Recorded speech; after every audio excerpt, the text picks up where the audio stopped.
आप सभी मित्रों को मेरा नमस्कार। महाभारत के आदि पर्व में गांधारी के 100 पुत्रों के जन्म की कहानी मिलती है।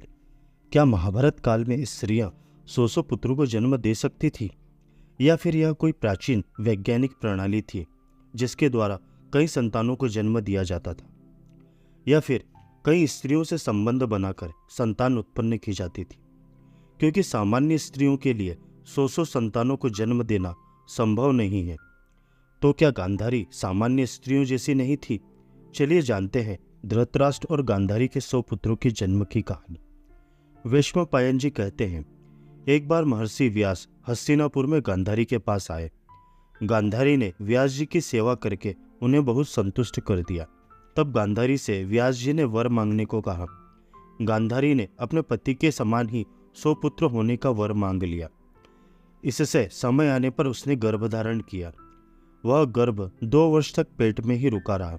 इस बीच कुंती के गर्भ से युधिष्ठिर का जन्म हो चुका था। गर्भ को 2 वर्ष हो जाने पर स्त्री स्वभाववश गांधारी घबरा गई और अपने पति धृतराष्ट्र से छिपाकर उसने गर्भ गिरा दिया। उसके पेट से लोहे के गोले के समान एक मांसपिंड निकला।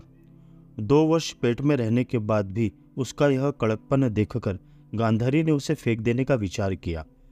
व्यास जी ने अपनी योग दृष्टि से यह सब जानकर झटपट उसके पास पहुंचे और बोले, अरे सुबल की बेटी, तू यह क्या करने जा रही है? गांधारी ने महर्षि व्यास से सारी बातें सच सच कह दी।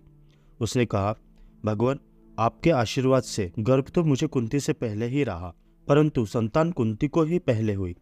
2 वर्ष पेट में रहने के बाद भी 100 पुत्रों के बदले यह मांसपिंड पैदा हुआ है। यह क्या बात हुई? व्यास जी ने कहा, गांधारी, मेरा वर सत्य होगा। मेरी बात कभी झूठी नहीं हो सकती, क्योंकि मैंने कभी हंसी में भी झूठ नहीं कहा। अब तुम चटपट 100 कुंड बनवाकर उन्हें घी से भर दो और सुरक्षित स्थान पर उनकी रक्षा का विशेष प्रबंध कर देना, तथा अब इस मांसपिंड पर ठंडा जल छिड़को। जल छिड़कने पर उस पिंड के 100 टुकड़े हो गए। उनमें से एक टुकड़ा 100 से अधिक था। व्यास जी की आज्ञा अनुसार जब सब टुकड़े कुंडों में रख दिए गए, तब उन्होंने कहा कि इन्हें 2 वर्ष के बाद ही खोलना। इतना कहकर वे हिमालय पर तपस्या करने चले गए। आप सभी मित्रों से छोटा सा अनुरोध है, हमारे वीडियो को लाइक कर चैनल को सब्सक्राइब कर लीजिए। इसमें आपको सिर्फ 2 से 3 सेकंड का समय लगेगा, लेकिन इससे हमारे चैनल को गति मिल जाएगी। आप हमारे अनुरोध का सम्मान करेंगे, बस यही आशा है। चलिए कहानी पर पुनः लौटते हैं। समय आने पर उन्हीं मांसपिंडों में से सबसे पहले दुर्योधन का जन्म हुआ और पीछे गांधारी के अन्य पुत्र उत्पन्न हुए। दुर्योधन का जन्म होने के पहले ही युधिष्ठिर का जन्म हो चुका था। जिस दिन दुर्योधन का जन्म हुआ, उसी दिन परम पराक्रमी भीमसेन का भी जन्म हुआ था। दुर्योधन जन्म लेते ही गधे की भांति चिल्लाने लगा। उसके शब्द सुनकर गधे, गीदड़, गिद्ध और कौवे भी चिल्लाने लगे। आंधी चलने लगी, कई स्थानों में तो आग लग गई।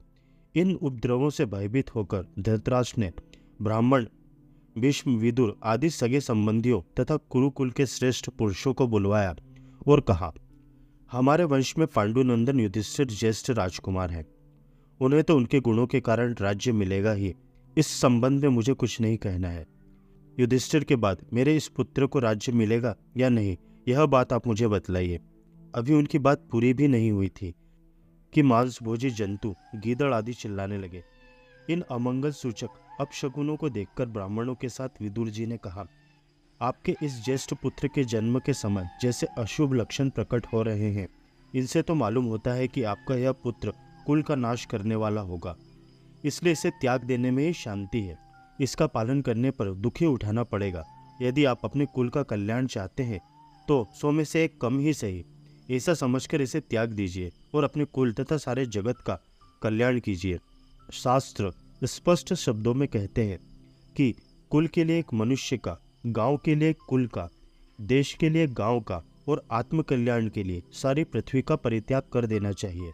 सबके समझाने बुझाने पर भी पुत्र स्नेहवश राजा धृतराष्ट्र दुर्योधन को त्याग न सके। उन 101 टुकड़ों में से 100 पुत्र और एक कन्या उत्पन्न हुई थी। जिन दिनों गांधारी गर्भवती थी और धृतराष्ट्र की सेवा में असमर्थ थी, उन दिनों एक वैश्य कन्या उनकी सेवा में रहती थी और उसके गर्भ से उसी साल धृतराष्ट्र को युयुत्सु नाम का पुत्र उत्पन्न हुआ था। वह बड़ा यशस्वी और विचारशील था। वे सभी बड़े शूरवीर, युद्ध कुशल तथा शास्त्रों के विद्वान थे। धृतराष्ट्र ने समय पर योग्य कन्याओं के साथ सबका विवाह किया। दुश्शला का विवाह समय आने पर जयद्रथ के साथ हुआ।